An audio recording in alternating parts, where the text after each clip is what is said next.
Sri motivation YouTube சேனலுக்கு வந்திருக்கிற உங்கள் எல்லாரையும் அன்போடு வரவேற்கிறேன். இந்த யூடியூப் சேனலில் சிந்தனையை தூண்டக்கூடிய குட்டி குட்டியான அழகான கதைகளை தான் நம்ம பார்க்க போகிறோம். வாங்க கதைக்குள்ளே போகலாம். இன்னைக்கு நம்ம பார்க்க போகிற குட்டி கதை குறிக்கோளும் விடாமுயற்சியும். முன்னொரு காலத்தில் உத்தானபாதர் அப்படின்ற அரசர் ஒருத்தர் வாழ்ந்துட்டு வந்தார். அவருக்கு 2 மனைவிகள் இருந்தாங்க. மூத்த மனைவியின் பெயர் சுனிதி, இளைய மனைவியின் பெயர் சுருதி. சுனிதிக்கு துருவன் என்ற மகனோ, இளையவள் சுருதிக்கு உத்தமன் என்ற மகனோ இருந்தாங்க. மன்னருக்கு இளைய மனைவி சுருதியின் மீது அதிகமாக பிரியம் இருந்தது. இதன் காரணமாக மூத்த மனைவியையும் அவளுடைய மகன் துருவனையும் வேற்றுமை பாராட்ட ஆரம்பிச்சார். ஒரு நாள் இளைய மனைவியின் மகன் உத்தம அரசனின் மடியில் அமர்ந்து விளையாடி கொண்டிருந்தான். அரசரும் தன் மகனை கொஞ்சி விளையாடி கொண்டிருந்தார். இதை கண்ட துருவனுக்கு தானும் தன் தந்தையோட மடியில் அமர்ந்து விளையாட விரும்பி தந்தையை நெருங்கினான். அப்பொழுது அவருடைய இளைய மனைவி சுருதி துருவனை விலக்கிவிட்டா. அவள் துருவன் கிட்ட, துருவனே, நீ என்னோட வயிற்றுல பிறக்கல, ஆகையினால மன்னரின் மடி மீது அமர்ந்து விளையாடுற உரிமை உனக்கு இல்லை அப்படின்னு அவங்க சொன்னாங்க. இதை கேட்ட துருவன் வருத்தம் அடைந்து தன் தாய்கிட்ட போய் விவரத்தை சொன்னான். அதற்கு துருவனோட அம்மா சொன்னாங்க, மகனே, உன் சிற்றன்னை கூறியது உண்மைதான். நீ நாராயணனிடம் வேண்டிக்கோ, அப்பொழுது நீ மேன்மை அடைவாய் அப்படின்னு அவங்க சொன்னாங்க. தாயின் இந்த சொல்லை கேட்ட விளையாட்டு பிள்ளை துருவனின் மனசுல மாற்றம் நிகழ ஆரம்பிச்சது. நாராயணனை நினைத்து தவம் செய்ய முடிவு செய்ய புறப்பட ஆயத்தமோ ஆனாரு.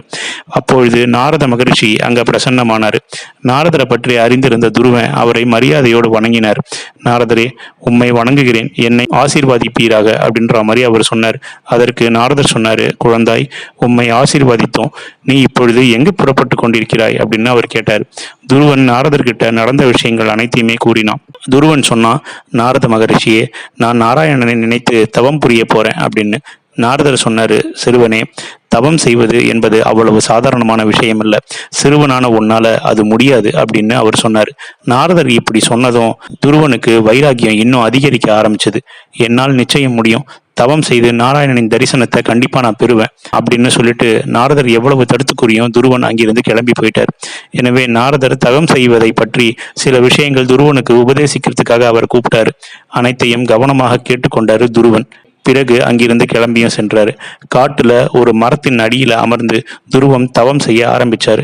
சில காலம் தொடர்ந்து கடும் தவம் செய்த துருவனுக்கு நாராயணன் காட்சியும் அளித்தாரு. நாராயணன் தன் முன்னே காட்சி தந்து நிற்பதை கண்ட துருவன் அவரை வணங்கினான். நாராயணன் சொன்னாரு, துருவனே, நீ எதற்காக தவம் செய்கிற அப்படிங்கிறது எனக்கு தெரியும். உன் தந்தை மடி மீது என்ன, இந்த உலகத்தில் உன்னதமான ஒரு இடத்தில் உன்னை நான் அமர்த்துகிறேன். துருவ பதத்தை உனக்கு அளிக்கிறேன். நீ நீண்ட காலம் இந்த மண்ணில் வாழ்ந்து மக்களுக்கு நல்லாட்சி செய்து பரமபதம் அடைந்து பின்னர் துருவ நட்சத்திரமாக வானில் பிரகாசிப்பாய். பலருக்கும் நீ வழிகாட்டியாக விளங்குவாய் அப்படின்னு சொன்னாரு நாராயணர். துருவனின் மகிமையை பற்றி அறிந்த மன்னர் உத்தானபாதர் மிக்க மகிழ்ச்சி அடைந்தார். தனது மகனை வரவேற்று உபசரித்தார். சிற்றன்னை சுருதியும் அவளுடைய மகன் உத்தமனும் துருவனை மிகுந்த மகிழ்ச்சியோட வரவேற்றாங்க. நாராயணன் கட்டளைப்படி துருவன் தந்தைக்கு பின்னர் அரசாட்சியை ஏற்று மக்களுக்கு நன்மைகளும் பல செய்தான். பின்னர் துருவ நட்சத்திரமாக வானில் பிரகாசிக்கவும் ஆரம்பித்தார். வாழ்க்கை அப்படின்னா ஒரு குறிக்கோள் நிறைந்ததாக இருக்க வேணும். குறிக்கோளை அடைய முயற்சி தேவை. முயற்சி என்றால் சாதாரண முயற்சி இல்லை, விடாமுயற்சி. ஒரு பெரிய விஷயத்தை அடைய வேண்டும் அப்படின்னா அதற்கு விடாமுயற்சி தான் தேவை.